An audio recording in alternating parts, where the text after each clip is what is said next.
Halo semuanya, selamat datang di Nice On Channel.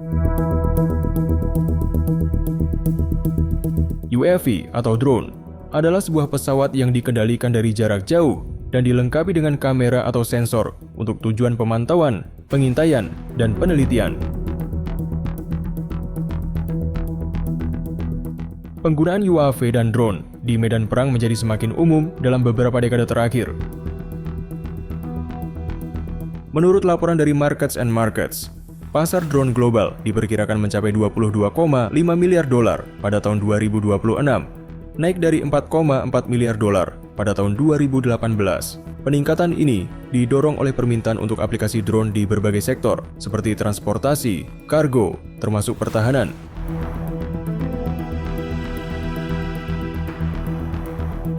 UAV modern telah menjadi perdebatan sengit di seluruh dunia.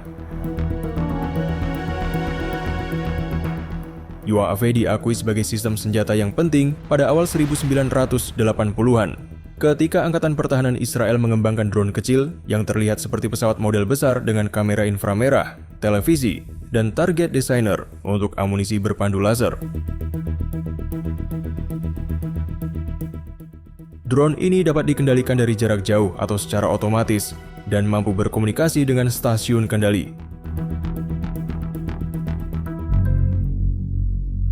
Pada awal abad ke-20, pesawat tanpa awak dan rudal berpemandu dipandang sebagai hal yang sama.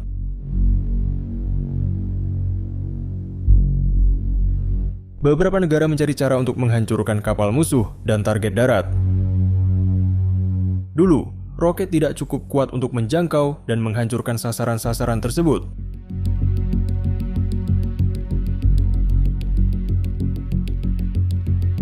Pada Perang Dunia Kedua, Amerika Serikat memasang peralatan radio terkontrol pada pesawat bomber yang telah pensiun, memuatnya dengan bahan peledak, dan menabrakkannya ke target yang sulit di Prancis dan Belanda.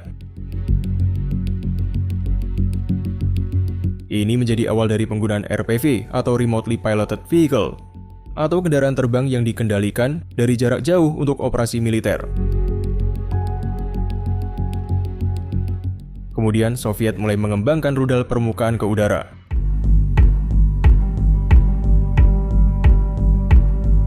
Mengetahui ini, Amerika menyadari bahwa mengirim pesawat di atas wilayah Soviet dengan pilot di dalamnya tidak lagi aman. Segera Amerika mengembangkan RPV yang digunakan untuk tujuan lain, termasuk pengawasan yang mengarah pada cikal bakal pengembangan UAV modern. Pada saat yang sama, negara-negara di seluruh dunia juga memulai mengembangkan target drone.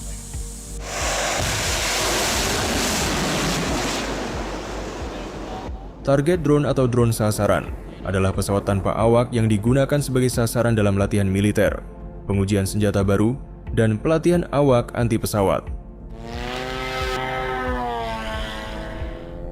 Beberapa target drone menggunakan countermeasures, radar, dan sistem serupa untuk meniru pesawat berawak. Sebelum lebih lanjut, mari kita bahas mengenai perkembangan teknologi artificial intelligence yang sangat pesat. Pernahkah kamu merasa kesulitan atau merasa tertinggal dengan berbagai perkembangan AI yang begitu pesat? Tak tahu harus memulai dari mana karena tools AI yang sangat beragam yang terpisah di berbagai aplikasi dan web. Oya hadir untuk mengatasi itu semua. Dengan Oya, kamu bisa menghasilkan berbagai konten AI mulai dari chat, teks, image, video, dan voice generation. Semuanya satu paket dalam satu platform. Oya didukung oleh lebih dari puluhan AI engine untuk generasi konten, mulai dari OpenAI dengan variasi model yang terbaru, DeepSeek, Grok, Llama, Gemini, Nvidia, Perplexity, Claude, Serper, Qwen untuk chat atau teks, Stable Diffusion, DALL-E, Midjourney, Flux Realism, ClipDrop untuk generasi image dan foto studio. Ada juga Luma, Kling, dan Minimax untuk bikin video, serta Eleven Labs untuk bikin voice clone atau voice filter. Selain itu, Oya dilengkapi lebih dari 150 template fitur yang memudahkan kamu untuk bekerja lebih cepat serta tetap terorganize dengan baik. Dengan Oya, kamu tidak perlu FOMO atau takut ketinggalan update tools AI terbaru, karena di sini semuanya lengkap dan up to date. Tidak perlu langganan ke berbagai aplikasi atau web yang tentunya bikin dompet kering. cocok untuk personal maupun tim. Tunggu apa lagi? Segera gabung dengan Oye All-in-One AI Tools dan dapatkan diskon hingga 20% melalui link di deskripsi. Di masa lalu, Inggris telah memodifikasi pesawat bertenaga jet dan baling-baling seperti Fairey Firefly dan Gloster Meteor menjadi pesawat tanpa awak. Namun, modifikasi semacam itu memerlukan biaya yang cukup besar. Sehingga solusi yang dapat diandalkan bagi Amerika adalah mengubah versi pesawat yang sudah pensiun atau lebih tua, seperti F-4 Phantom II dan F-16 Fighting Falcon, menjadi drone yang dikendalikan dari jauh sebagai sasaran udara skala penuh.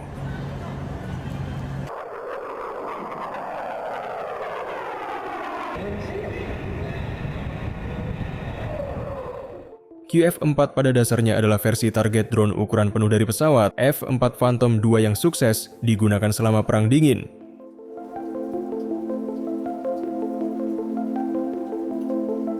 QF-4 mulai beroperasi pada tahun 1997.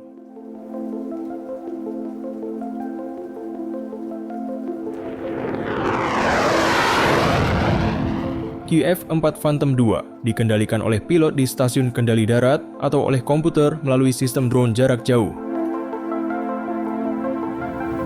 Drone ini juga dapat diintegrasikan dengan elektronik dan infrared countermeasure untuk memvalidasi pesawat dan senjata yang ditembakkan kepadanya. QF-4 memiliki kecepatan tertinggi Mach 2, jangkauan 2092 km, dan dapat mencapai ketinggian hingga 18.000 meter.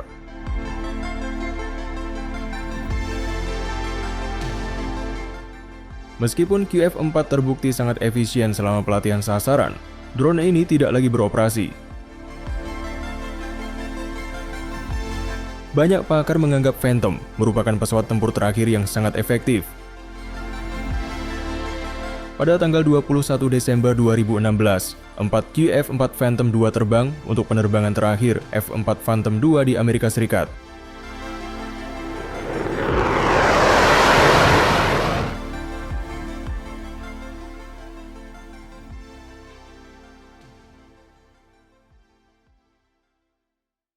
Dengan penutupan QF-4, AS beralih ke rencana mereka untuk melanjutkan pelatihan sasaran dengan drone QF-16 yang akan memberikan pilot dan sistem senjata baru dengan lawan yang lebih mutakhir dan realistis.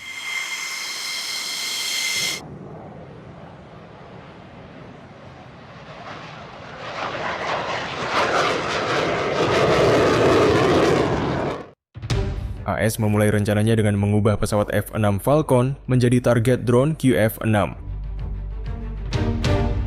Konversi ini membutuhkan perubahan struktural dan beberapa modifikasi yang signifikan pada kerangka pesawat. Proses konversi pesawat F-6 Falcon menjadi target drone QF-16 memakan waktu sekitar 5 bulan dengan 8 tahapan utama. Proses konversi ini dilakukan oleh perusahaan Boeing yang berbasis di Amerika Serikat. Dimulai dengan pengangkatan komponen yang tidak diperlukan dan instalasi peralatan yang spesifik untuk target drone, seperti sistem kontrol jarak jauh, peralatan komunikasi, dan sistem pemantauan kinerja. Selain itu, struktur pesawat juga mengalami perubahan untuk memastikan bahwa pesawat cocok untuk operasi sebagai target drone. Setelah proses konversi selesai, QF-16 dapat digunakan sebagai target drone untuk pelatihan militer dan uji coba senjata.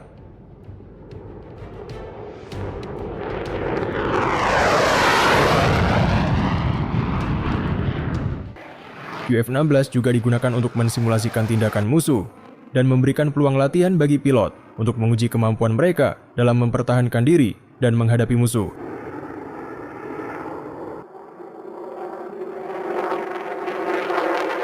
QF-16 juga memiliki kemampuan untuk melakukan manuver yang sulit dan berbahaya, seperti terbang dengan kecepatan supersonik, memutar, dan terbang secara terbalik.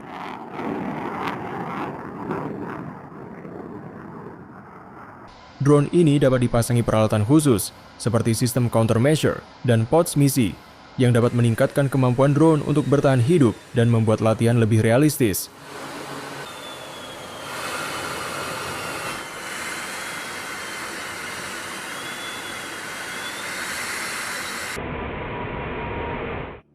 Sebelum take off, seorang pilot akan terus-menerus terhubung dengan fasilitas pengendalian jarak jauh sambil melakukan tes berbeda pada pesawat untuk memeriksa apakah semuanya bekerja dengan baik.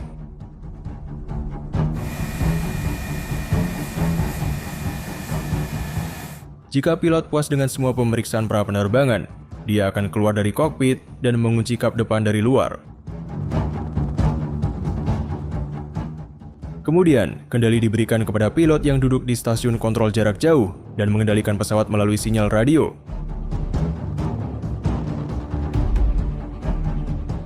Jet QF-16 pertama diuji pada tahun 2013.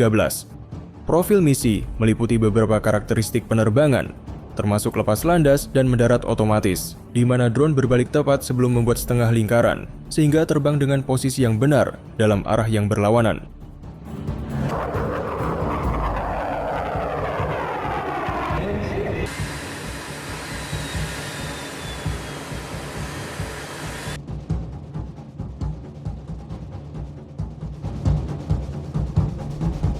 Pada uji coba pertama, QF-16 mencapai akselerasi hingga 7G dan mampu bermanuver hingga 9G. Akselerasi 7G berarti pesawat mengalami percepatan sebesar 7 kali percepatan gravitasi di bumi, yang dapat sangat merusak kesehatan manusia jika tidak dilindungi dengan benar. Karena QF-16 dikontrol dari jarak jauh, para pilot dapat mengoperasikan pesawat dalam kondisi yang sangat ekstrem, tanpa risiko cedera fisik. Akselerasi dan manuver QF-16 dapat membantu pilot untuk mempersiapkan diri untuk situasi darurat di lapangan yang lebih realistis. Selama uji coba, QF-16 juga melaksanakan misi serangan elektronik dan penggunaan pod misi KPP yang diperlukan. Dalam pengujian ini, QF-16 juga menunjukkan sistem penilaian vektor dan flight termination system.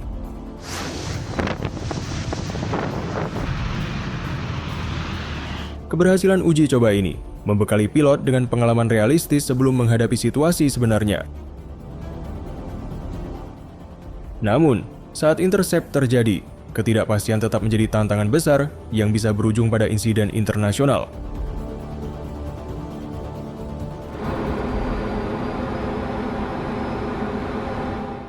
Proses intercept sangat menegangkan bagi semua pihak yang terlibat, termasuk pilot dan komandan di darat.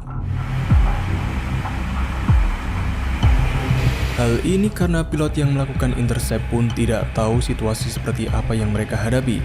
Satu kesalahan saja bisa memicu insiden internasional yang besar.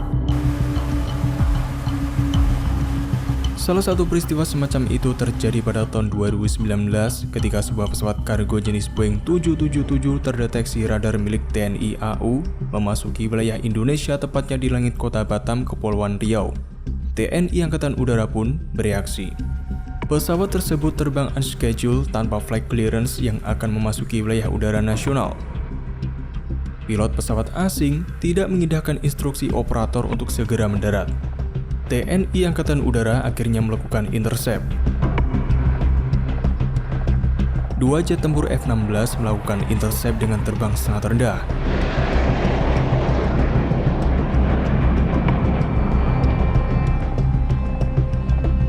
Dua pesawat tempur F-16 dari Skadron Udara 16 Lanut Rusmi Nurjadin Pekanbaru dengan call sign Rider Flag akhirnya melakukan identifikasi visual dan penyergapan pesawat asing, memaksa pesawat asing Ethiopian Airlines untuk mendarat di Bandara Hang Nadiem Batam.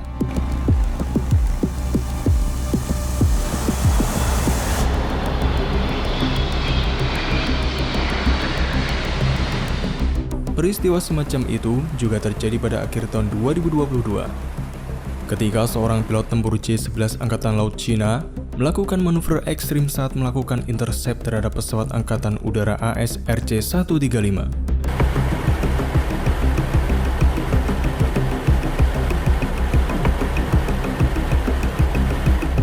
Dalam kasus ini, pilot AS melakukan operasi rutin di ruang udara internasional di atas Laut Cina Selatan.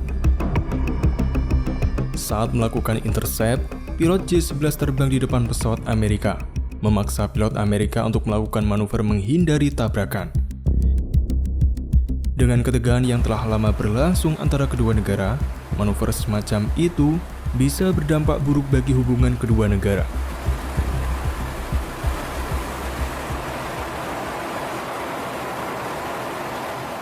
Situasi serupa juga terjadi 2 tahun sebelumnya ketika dua pilot Su-27 flanker Rusia mengintersep sebuah pesawat B-52 bomber Angkatan Udara AS yang menurut laporan terbang di wilayah udara internasional di atas Laut Hitam.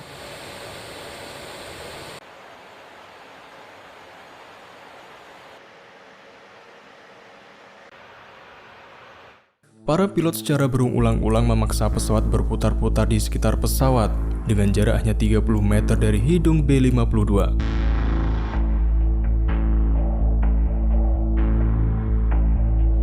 Tindakan ini tidak hanya menciptakan turbulensi, tetapi juga membatasi kemampuan B-52 untuk manuver.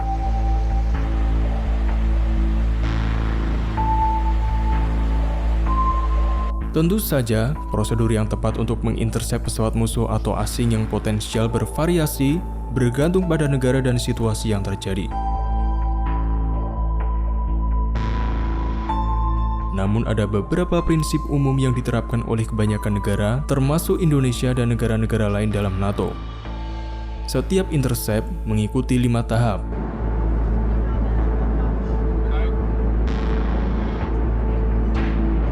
Pada tahap pertama, radar mendeteksi adanya pesawat tak dikenal. Lalu dilaporkan ke pusat koordinasi terdekat. Pada tahap kedua, pusat koordinasi tersebut akan menggunakan informasi radar yang diberikan bersama dengan intelijen terbaru untuk menentukan apakah pesawat perlu diselidiki lebih lanjut.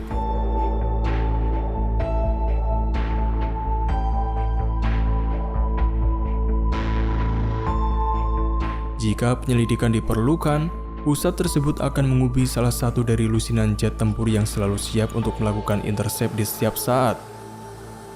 Pesawat intersep akan segera bergerak dalam waktu 10 menit.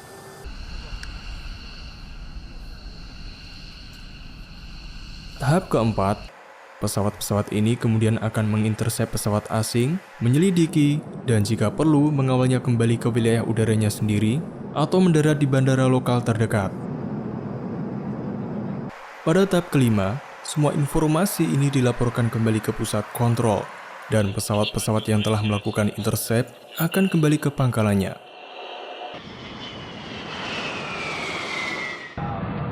Situasi seperti ini terjadi ratusan kali setiap tahun di seluruh dunia, karena wilayah udara terus-menerus dipantau oleh radar. Di Indonesia, setiap pesawat di layar radar memiliki identitas yang diidentifikasi melalui transponder pesawat, baik itu pesawat komersial maupun militer. Namun, jika operator radar menemukan pesawat tak dikenal, informasi tersebut akan segera dikirim ke pusat komando untuk evaluasi lebih lanjut.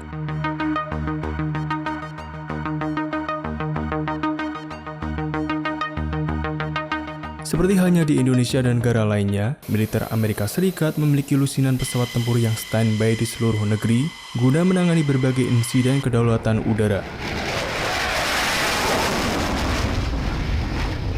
Pesawat-pesawat ini telah diisi bahan bakar, dipersenjatai, dan dipersiapkan agar pilot dapat segera menerbangkannya. Pilot-pilot tersebut siap siaga 24 jam sehari dalam shift yang berbeda untuk memastikan selalu ada pilot yang siap menjawab panggilan jika ada panggilan scramble, karena umumnya insiden seperti ini terjadi sangat cepat. Bahkan, tidak jarang seorang pilot tidak mengetahui situasi atau tujuan mereka ditugaskan sampai mereka berada di jalur taksi menuju landasan pacu.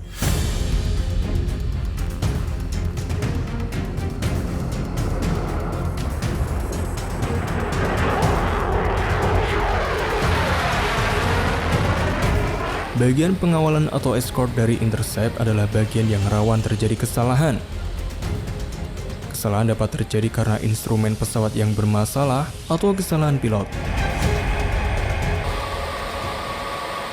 Untuk memastikan pengawalan dilakukan dengan benar, beberapa negara terkadang berlatih bersama melakukan intercept. Misalnya ini adalah latihan pengawalan bersama antara Romania, Inggris, dan Italia dengan 6 Typhoon dan 2 F-16 melakukan tindakan pencegatan pada pesawat transport Spartan C-27 Rumania.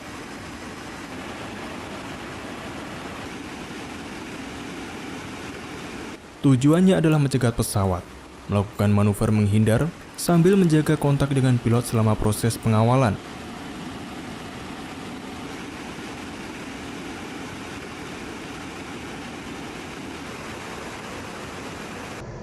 Penggunaan jet tempur yang cepat adalah hal yang umum.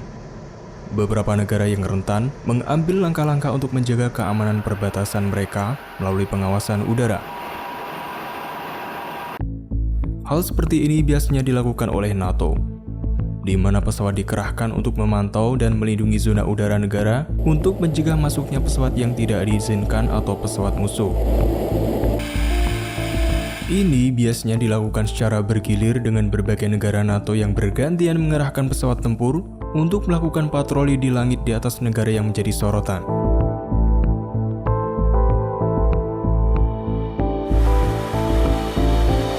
Meskipun ini sering terjadi selama masa ketegangan atau konflik yang meningkat, beberapa negara akan meminta pemantauan rutin hanya untuk memastikan kedaulatan udara mereka sendiri.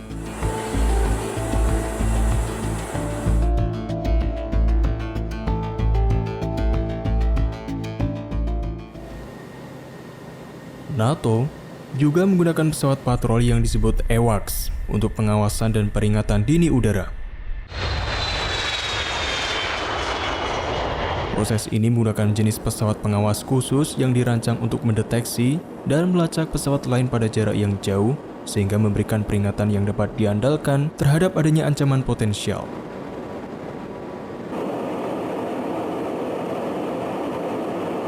Pesawat yang paling umum digunakan untuk proses ini adalah Boeing E-3 yang memiliki kubah radar berputar yang sangat sensitif.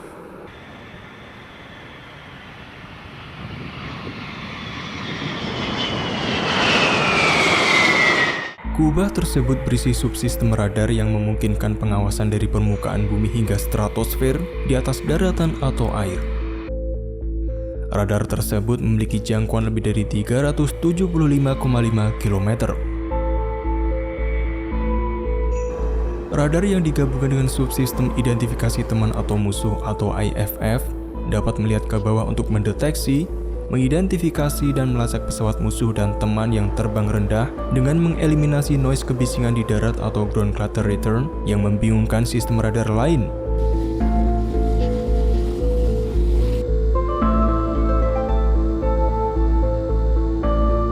Sensor ini sudah cukup canggih, plus fakta bahwa pesawat ini berada di udara memberikan keunggulan efektivitas yang lebih tinggi daripada banyak sistem radar berbasis darat.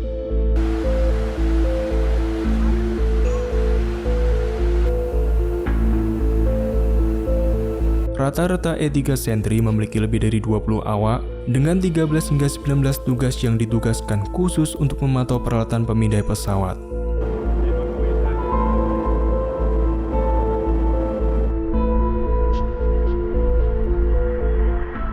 TNI AU dikabarkan juga akan mengakuisisi pesawat jenis ini. Diketahui, TNI AU sendiri telah mempertimbangkan 3 kandidat pesawat AWACS dalam rencana strategis TNI AU Minimum Essential Force keempat tahun 2020 hingga 2024. Ketiga pesawat tersebut adalah Saab 2000 REI dari Swedia, C295 AWNC buatan Airbus DS, dan Boeing 737 AWACS seri E-7E Wedge Style dari Amerika Serikat.